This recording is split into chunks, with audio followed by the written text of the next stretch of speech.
Hello friends, कैसे हैं आप। अच्छा, आपने एक कहावत सुनी होगी, एक लाइन है कि आइदर यू हेट मी और you love me but you can not ignore me.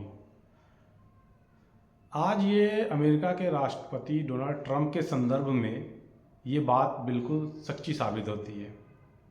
जब से वो प्रेसिडेंट बने हैं, 1 साल से ज़्यादा का समय हो गया, दोबारा जब से वो प्रेसिडेंट बने इस बार रोज़ सुर्खियों में रहते हैं। तो आज हम उन्हीं पे बात करेंगे, वो क्या कर रहे हैं और वो इस दुनिया में क्या करना चाहते हैं पूरी दुनिया में।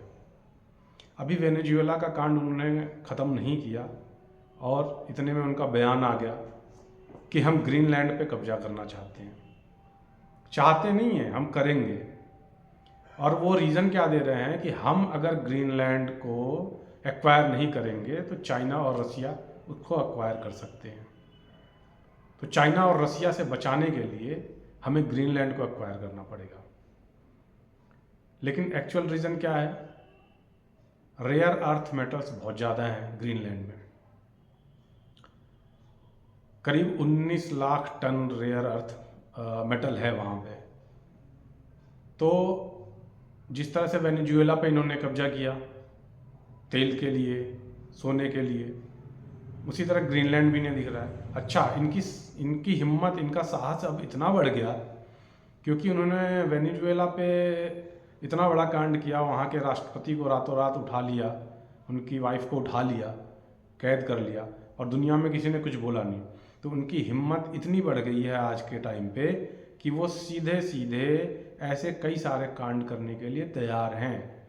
ग्रीनलैंड पे उनका बयान आ गया कि ग्रीनलैंड उन्हें लेना है। दूसरे के कंधे पे रख कर बंदूक चलाते हैं। बहाना क्या है कि चाइना और रसिया उसे ले ना ले, इसलिए हमें चाहिए। अब ईरान पे भी उनका बयान आ गया। ईरान में क्या हो रहा है?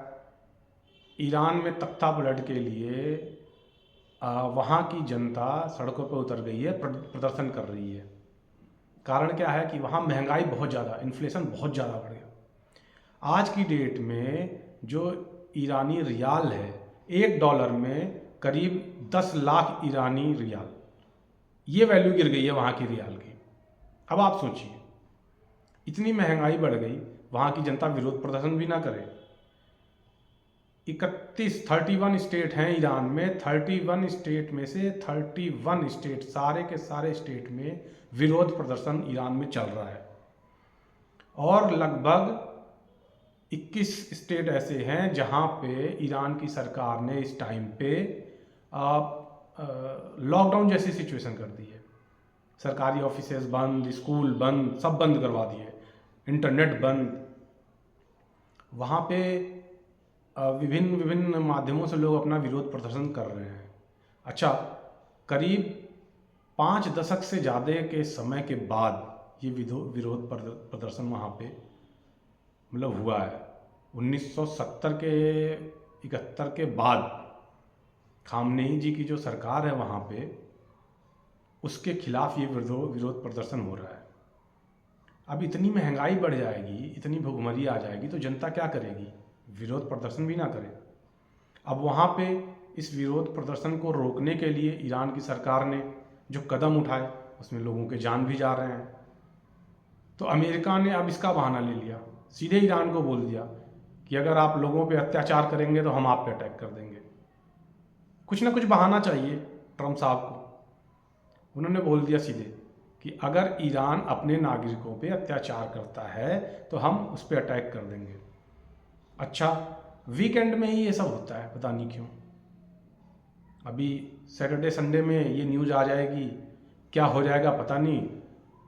और मंडे से मार्केट, शेयर मार्केट जब ओपन होंगे तो उस पर इसका असर देखने को मिल जाएगा। तो ये ट्रंप साहब चाहते क्या हैं? ये क्या थर्ड वर्ल्ड वॉर चाहते हैं? इनकी इतनी हिम्मत बढ़ गई है, ये समझ क्या रहे हैं? ये अमेरिका के प्रेसिडेंट हैं या ग्लोबल प्रेसिडेंट बन चुके हैं?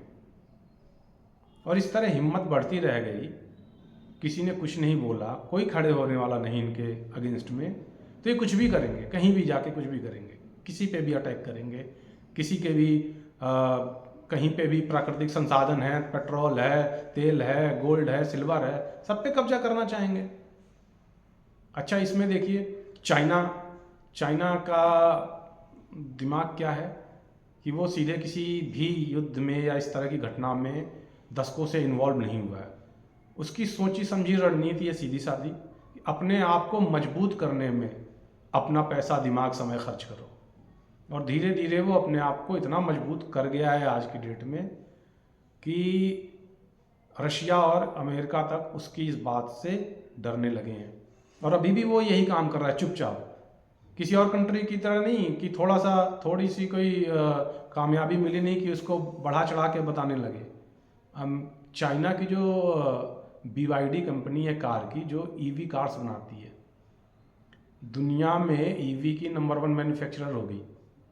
कोई चाइना ने हल्ला नहीं किया कि देखिए हमारे राज्य में, शी जिनपिंग ने कहा हो किसी न्यूज़ चैनल पे बैठ के कि हमारे राज्य में ऐसा हो रहा है, हम दुनिया के नंबर 1 कंपनी बन गए। कुछ नहीं, वो चुपचाप अपना, उनको पता है कि हमें अपनी ताकत बढ़ानी है, हमें अपनी ताकत बढ़ाने में अपना टाइम, पैसा, एनर्जी सब लगाना है, किसी से युद्ध करने में नहीं लगाना है, डायरेक्ट इन फालतू कामों में नहीं लगाना है। तो चाइना इस तरह नहीं बोल रहा। रशिया के अपने अलग उसूल हैं। रशिया के एक तेल से भरे टैंकर को अमेरिका ने उस पर कब्जा कर लिया। सोच लीजिए अमेरिका की सोच, अभी डोनाल्ड ट्रंप की सोच, उनके हौसले कितने बुलंद हो गए हैं कि वो किसी का कुछ भी करने से नहीं डर रहे। रशिया के एक पूरे टैंकर जहाज, जो कि मतलब तेल से भरा हुआ था, उसको कब्जा कर लिया। कुछ भी बहाने बता रहे हैं कि भाई ये नाम रशिया के नाम से नहीं, मतलब वहाँ के ना तो इस पर फ्लैग लगा था रशिया का, मतलब डॉक्यूमेंट फर्जी थे, हमने चेक किया, सब कुछ जो भी है। रशिया ने अभी तक इसका कोई जवाब नहीं दिया है, कोई कमेंट्री नहीं आई है उधर से।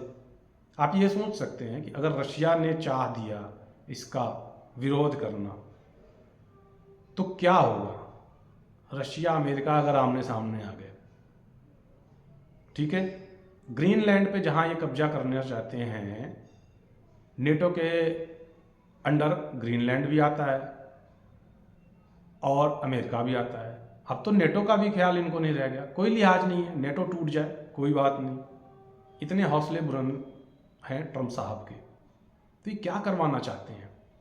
ईरान को सीधे बोल दिया कि हम तुम्हारे पे अटैक कर देंगे।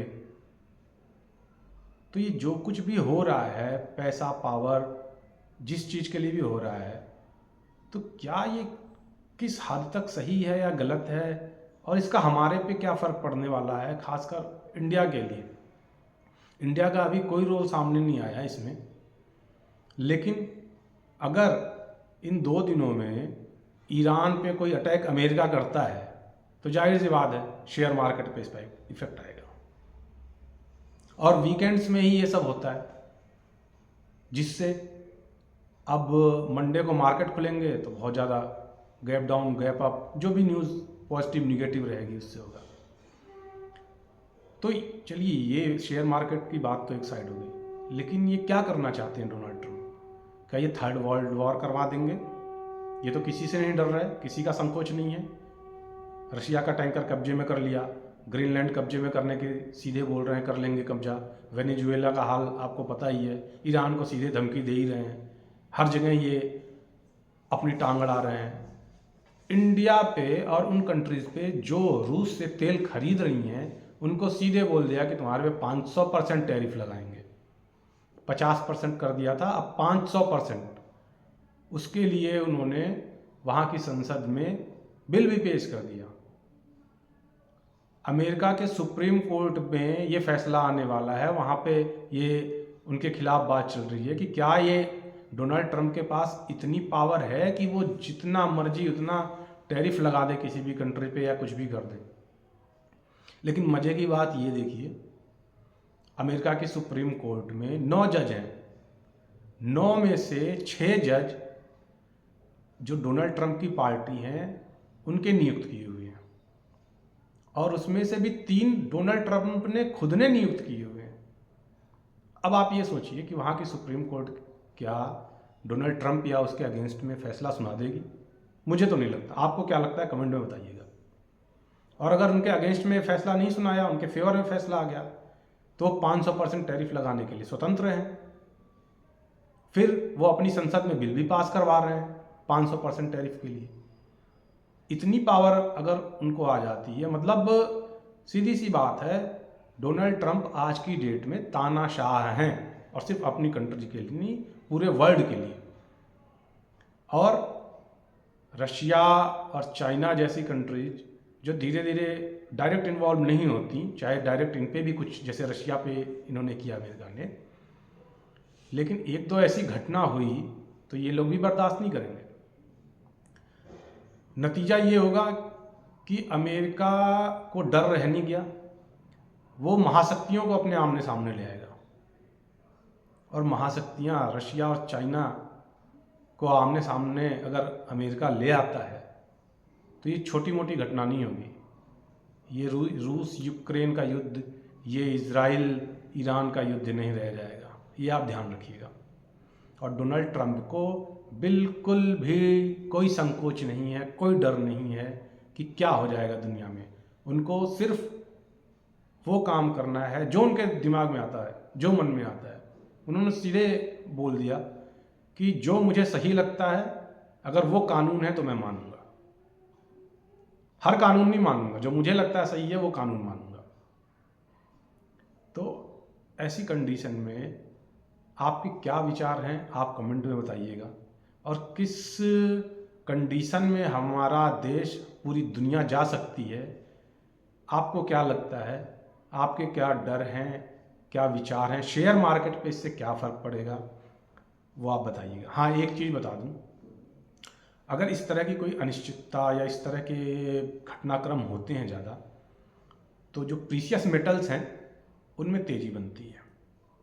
सोने, चांदी, कॉपर पे विशेष ध्यान रखिएगा आप लोग आने वाले कुछ महीनों में, जब तक ये घटनाएं चल रही हैं।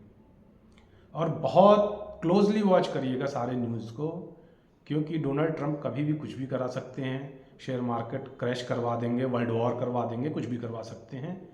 तो आप आज की डेट में अगर आपने शेयर मार्केट में पैसा लगा रखा है, चाहे डायरेक्ट या इनडायरेक्ट म्यूचुअल फंड वगैरह के थ्रू, तो आप सारी न्यूज़ पे बहुत बारीकी से नज़र रखिए। रखना पड़ेगा भाई, हमारा पैसा है। कल को मार्केट क्रैश हो गया, 40% 50% टूट गया, पैसा हमारा डूब जाएगा। तो ऐसी न्यूज़ के लिए आप मेरे चैनल को प्लीज़ सब्सक्राइब कर लीजिएगा। आगे इस पे क्या अपडेट हैं वो भी मैं आपको बताता रहूँगा। और अगर ये वीडियो आपको अच्छा लगा तो इसे लाइक करिए और लोगों तक शेयर करिए। कम से कम ये बात लोगों तक पहुँचे, ये जागरूकता कि आज की डेट में एक ऐसा तानाशाह पैदा हो गया जो अपने सिर्फ देश पे नहीं, पूरी दुनिया पे तानाशाही कर रहा है। तो उसका क्या होना चाहिए, क्या करना चाहिए, इसका समाधान क्या है? तो कृपया आप अपने विचार कमेंट्स में ज़रूर बताएं और आगे की जानकारी मैं अगली वीडियो में दूंगा। तब तक के लिए नमस्कार।